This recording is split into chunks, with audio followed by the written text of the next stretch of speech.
Hi, welcome to Sneeden Works. On this one, we're working on the Malibu. All the rear end components get all the clearance they need. Just cut stuff away, weld stuff back on, paint it all up, and it looks actually really, really good. Let's go.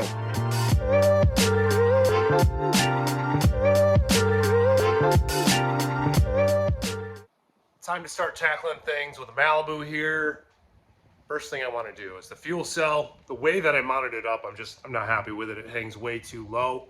So I'm going to take it out and probably cut the surrounding brackets or angle aluminum that I welded on there off and raise the whole unit up. So as you can see, this just hangs way too low for my liking. And if I ever wanted to get crazy and do some kind of like diffuser or something like that, obviously that guy's in the way. So that's what I'm going to work on right now, is just taking everything off and kind of like starting from scratch. Hopefully I can, like I said, cut that out without hurting the tank, and then grinding it flush, and then just keeping it simple, moving it up, getting the space that I want. It's probably going to be time consuming and messy, but I think it shouldn't be too terrible of a little project that I can knock out in an evening. Tank is out. So much more room underneath there now. So yeah, like I said before, I just want to move this whole section down, but I welded it actually really good to the tank. So this might be a little bit of a problem, but I think grind that flush and then just kind of cut all along here very carefully without hitting the tank itself. I mean, there should be a little bit of an air gap in between there. It should be able to just pull right off, and that's my goal. How it's gonna go, I don't really know. So I'm gonna put some safety gear on and go to town on this thing until I get it separated. Bam! So I just kept sneaking up on the cuts and just keeping an eyeball gauging it, how deep I was going, and then I kept hitting it with a dead blow ever so slightly until I could see just an ever so fine crack all the way around it. And then eventually it just kind of popped off. So that's pretty cool. I think I can salvage this as it breaks in my hands. That's really awesome. But I do have to clean this sucker up. So I'm gonna go ahead and get rid of all this extra right here. And then clean up the tank and then move the brackets down in here somewhere. Got it all ground down flush, and I did nick it a couple spots, but I mean, I can barely get a fingernail in there. So I am not gonna fret about it, not gonna worry about it. And these are all kind of warped now and not fitting correctly anymore. So this may not all go back together as planned, but I am gonna go ahead, TIG tack all of this up. And I want it, I mean, as high as I possibly can now, just to, you know, make sure I have all the room underneath there.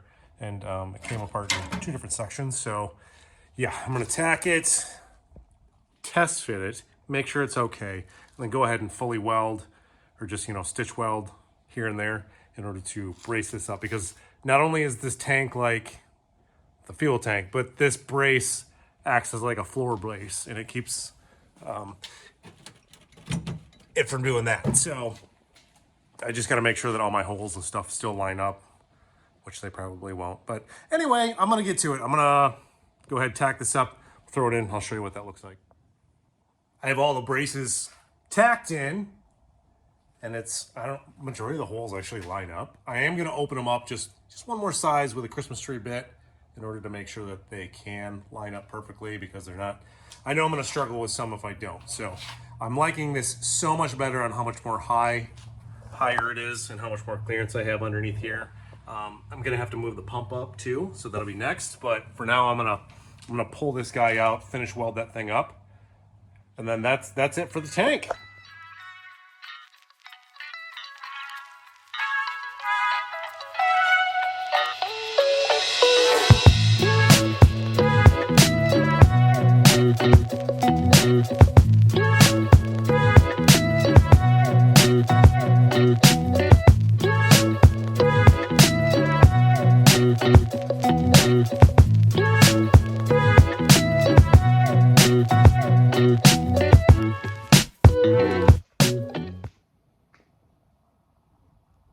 Got it loosely mounted up in there. I think I'm going to pull it out one more time and clean it out to make sure I don't have any aluminum shavings on the inside of there, and then probably paint it like a black or something like that, in order to just kind of protect that aluminum a little bit better.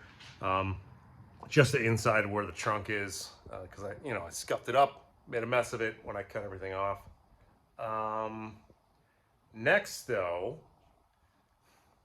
so the more I dig into this car, the more I realize some mistakes that I made, and one of them being like the ride height and everything like that. Here, let me show you. Okay, so the car sits awesome. It sits great. I love it. Stance is amazing. But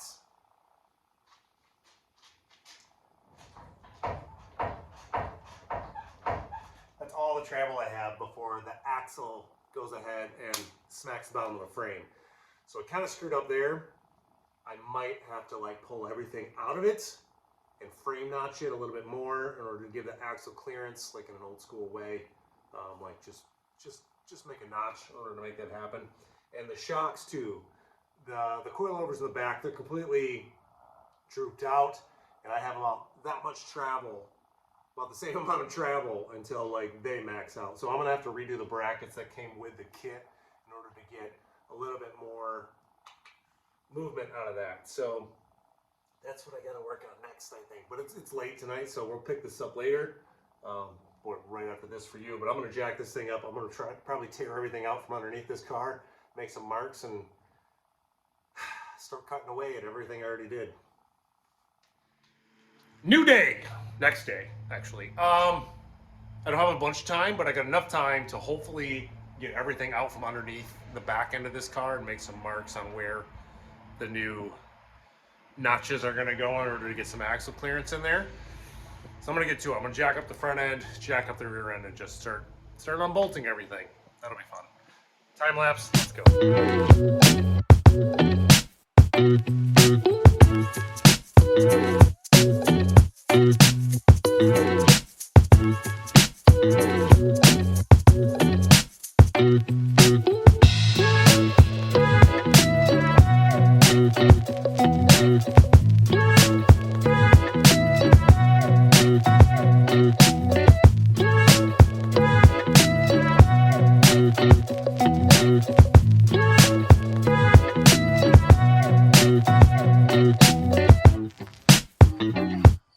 So I actually thought ahead on this a little bit, and I was like, I'm going to jack up the axle and actually figure out where it's hitting on the frame.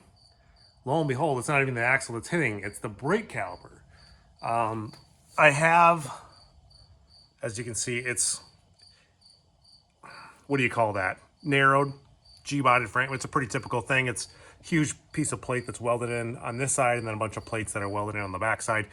It's not very thick, but this is all metal right here, like in how thick that is.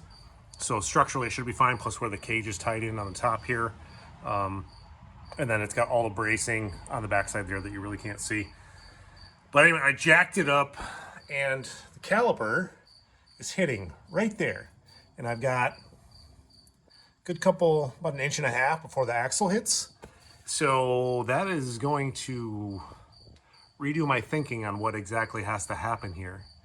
I'm still gonna notch it, right, in order to make the clearance, but I think I'm actually gonna leave the axle in, let it just droop and hang out of the way, make all my cuts, and then jack it all the way up, and then figure out, how far I gotta go, and then build plates and stuff, reinforcement to weld all in after that.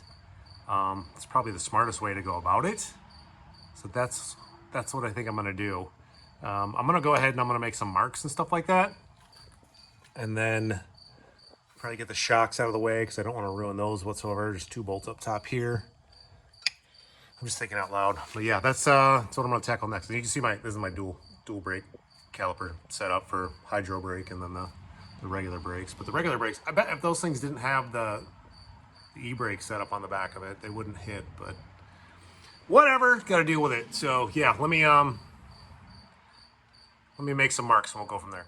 Gonna switch it up a little bit. It's been a couple days. I've been kind of busy, but before I notch the rear and make a huge mess and go about that, Got to move back up to the front because my new links came in, my sway bar end links. I stole these off and used them on the deluxe build. I also stole the sway bar off to use on the deluxe, but now it's a torsion. Anyway, it doesn't have a sway bar and it doesn't have the frame brace kit on there anymore. So that's what these guys are for. So I'm just going to go ahead and quickly attach all this. Hopefully I can find all the bolts. And I know my audio sucks and it's got like a weird like background sound because my phone sucks because that's all I film on.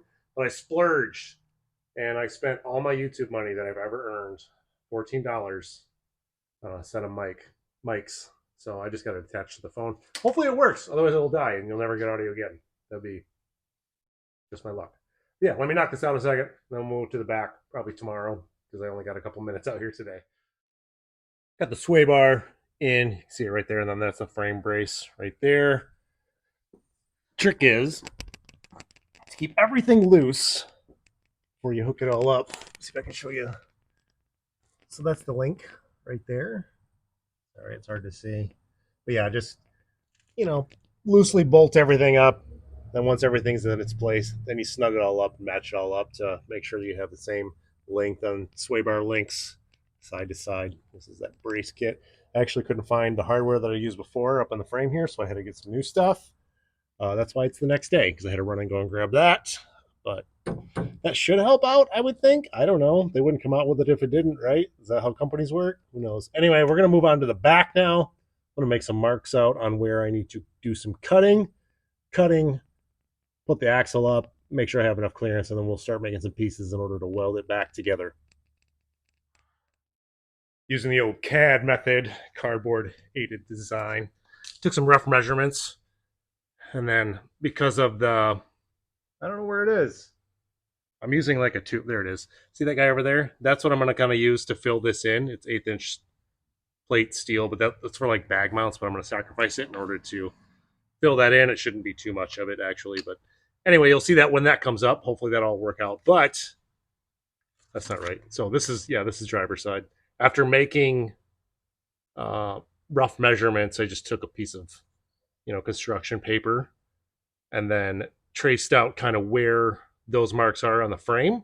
And then if I flip it over and then put this on the passenger side of the frame, same exact thing. That's what I did. And then now I always have like a good template of where it is in case like somehow my marks get screwed up or whatever. So now I'm going to have to go ahead and cut all of this out, cover this with a blanket, and then make sure that I have enough clearance after that. And then I'll go ahead and cut out the other side.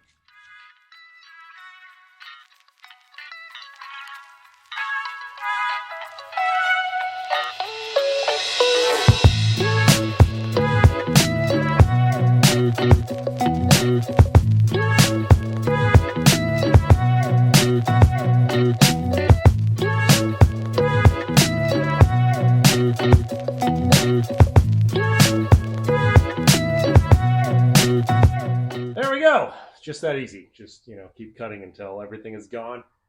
Had to work through quite a bit of layers of steel because of the frame. They make a narrow kit for these things to like give you more tire clearance, to like narrow in the frame. So I'm working with like, that's the initial plate, and then this is the inner stuff right here. So after going through and cutting it with a cutoff wheel for only so long, I was like, this is just not making really a dent in it, and then it would catch every once in a while. And the last thing I need is to, slice a jugular with a broken cutoff wheel.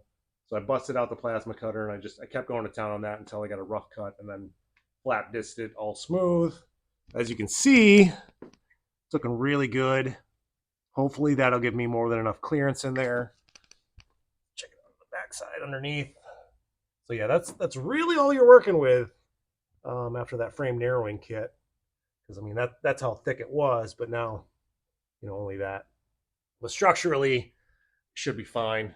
I'm gonna knock out the passenger side, so it's just like this side, but the other side, and hopefully that'll go a little bit quicker, and then we'll work on making some fill-in pieces. Got the passenger side cut out, and I just slapped the wheels on just to see like my clearances, and I kind of have it setting right now at where I want the ride height to be, even fender gap, maybe like a finger or so underneath the fender flare there, and then I just jack it up until we can't jack it up anymore, which is actually quite a bit.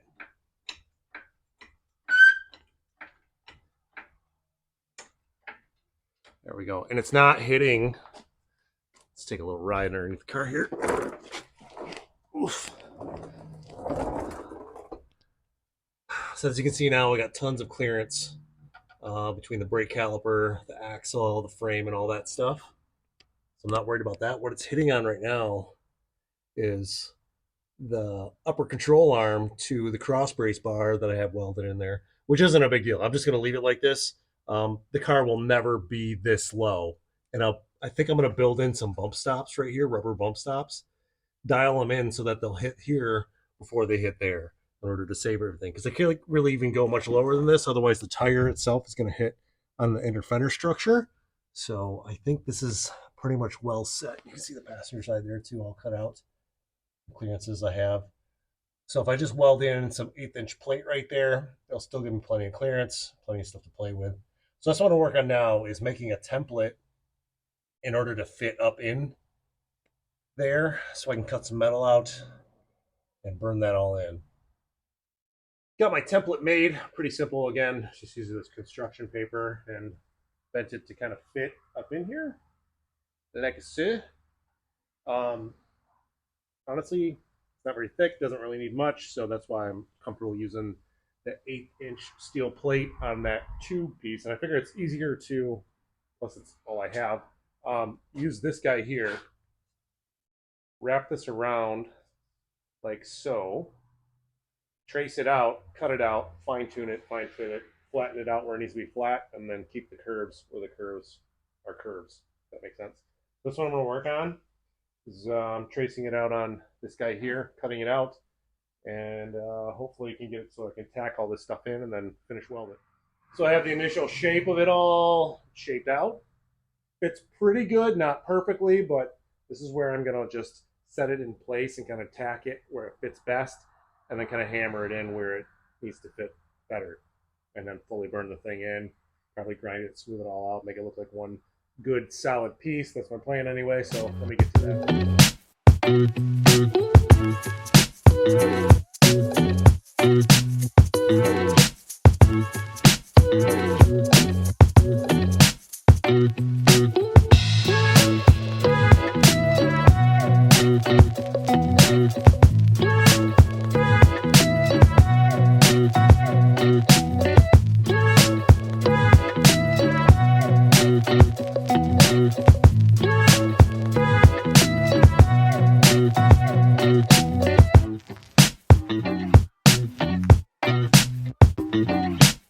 One side is done.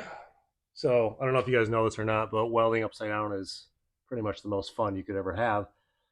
Welds didn't turn out the greatest, so obviously I just wanted to kind of metal finish it, and that's just what I went ahead and did. I think it looks pretty dang good. Backside a little bit less finished than the front side, but still like equally as good.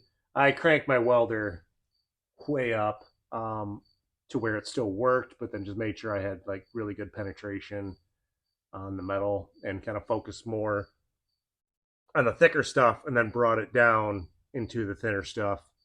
But that should be just fine because the majority of the structure is the thickness of how much plating I have in there, not so much like the piece I just added. Yeah, this side's done. Now time to do the other side, and then hopefully we can get this into some black paint. Holy crap, I look like garbage.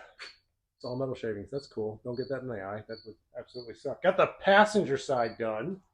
I'm going to go ahead and I'm going to scuff it up with some Scotch-Brite, and then I'm going to hit it.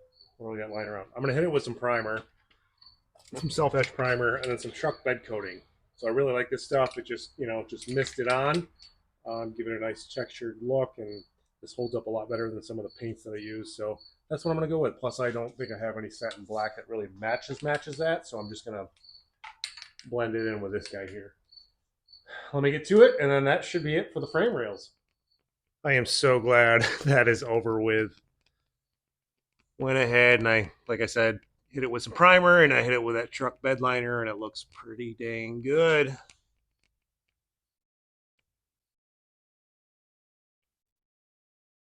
Both sides done. My area a little cleaned up, sweeped up. Tools all put away because I do need to put the deluxe back in here for night. Like it a lot. But before I can start actually throwing all this together, I need to work on those shock mounts, or the coilover mounts that are down there. I need them to drop down about another inch or so, and they're all the way down right now. So I'm going to have to finagle with that, and that's what we're going to pick up on next. Maybe tomorrow for me, but right after this for you. Next thing I want to do, so this is where the coil mounts up, the coil shock, coilover, whatever you want to call it. It doesn't have enough range. So if I drop this down just a little bit more, it'll give me more travel, get it more in its sweet spot of where it wants to be because everything's so modified and how low I have this car sitting. I kind of have a plan, but I kind of don't have a plan. So these brackets are from UMI in order to adapt coilovers to a stock G-body. But I'm thinking if I can cut, because I'm never going to use these, cut this section out, move this section down to here, it'll allow me to drop the mounting bracket down more holes, giving me more travel. So that's what I'm going to do. I'm going to pull these all apart, kind of make a template, see where it wants to sit, hopefully when I'm within my range, and start cutting this thing up and modifying it. Here's my plan, not plan. Got the bracket off, just sitting up in here, stripped it down. I moved where this was mounted, because it was mounted, so this hole was mounted here. If I move it down to the bottom, it gives me another 1.5 inches. So I just made a little template here on kind of what fits in there. Transfer it up to the top, and I'll cut it out of the top, and then just kind of make this all look pretty again. And then move this piece down here, kind of bolt it up, tack weld it in, and then fully weld it in. Make it look all like one piece again, nice and clean. But it'll, again, gives me another 1.5 inches of clearance for the shock to travel. Got that chunk cut out of the top, and then I fit it up and have it bolted onto that bracket so I know that my holes and stuff still all line up. I'm probably going to have to drill out that hole again once I weld this up, because I'm just going to MIG weld this thing together. I beveled my edges so I can get some good penetration on there. I'll first tack it, and then take that bracket off, fully weld it, and then I'll smooth it out, and you won't even know it was 2 pieces. Brackets are all done, painted up, just waiting for them to dry. And while I wait for them to dry, I'm mounting up the overkill of an Aeromotive fuel pump here. So this is what I had on there before, but I had a drop bracket on there because I shortened the fuel tank, and where that was, shoved it up further. That means I gotta shove the pump up further. And how I tackled that was I just took the plate and mounted it to, what used to be the structure that would hold up the old gas tank. And then it's got the vent and everything in there too. So the pump itself here will just bolt to it, make it nice and easy. And then I just have to remake the lines. I think I got to shorten a few of them up in order to connect everything again. That should be a wrap there. And hopefully when I get that done, the paint will be dry. I can start bolting everything back together. Just got done bolting those brackets up and kind of like buttoning up the rear end as much as I can or as much as I want to, I think, for this one. So let me show you what I got all going on. See, we got the brackets bolted up, and then the coilover is bolted to those brackets that bolt to the brackets. So brackets on brackets on brackets. I got the sway bar hooked up, but I do need to make like an extension piece, because where these mount the lower links, usually it's supposed to be up here, but these are some add-on brackets that UMI offers in order to drop it down, I think, to get your geometry of something or other different in order to be a better handling car. But if I was to mount it where it was supposed to be mounted, it'd be way down here, and that would catch and grab. I want it mounted like up in here, tight to the rear end. So I just need to make like an extension bracket for this lower bolt, keep the upper bolt in order to get that where it needs to be. I'll knock that out later. Not really worried about it. Fuel lines are all hooked up, and hope you can see this, but I got my pump hooked up here. It's Aeromotive brushless 5.0. Very expensive. Big time overkill for this car. Got my filter. I got all new lines made up. So this is like 2 10AN lines that feed into a Y, into like, I don't know, a big gulp style to the filter. Just so that this thing will never, ever have any kind of fuel starvation issues. And then after the pump, hope you guys can see this, there's another filter right up here the line that leads all the way up to the front. I think it's a 10 a.m. line that leads all the way up to the rails. But yeah, other than that, I got the drive shaft hooked up, brake line's all hooked up. I think we're rocking and rolling on this thing. It's kind of coming together real nice. I still got to put the wheels on. I'll probably put it on those wood stands that I have in order to get it a little bit higher, because there's a bunch more stuff I need to do under here, especially like wiring and stuff like that. But coming along, I like it. I like it a lot. Yeah, that's how far I got. I mean, it's been honestly 3 weeks since I think I started this video to, getting the frame notching done and all these brackets and stuff done. Just, life getting in the way. Plus, it's being super hot out and it's just not fun to work on stuff. And I'm all about, like, if it's not fun, I don't really want to do it. Sometimes I'll knock it out, but like this car, I want to make it right, and I want to do it right the first time, which isn't correct because this is like the third time. Anyway, if you guys made it this far in the video, hit that like and subscribe. We're going to keep rocking and rolling on this thing, but I think the next one we're actually going to be working on this thing, because every single time I touch this dang car, she throws a fit, and I have to fix her. I got I think a bearing going out in the blower shaft. That's my guess. I don't really know, but we're going to find out together on the next one. So actually, I'm going to dig into that right now. But like I said, if you guys made it this far in the video, really appreciate it. Hit that like and subscribe. I think I already said that. We'll see you on the next one. Bye.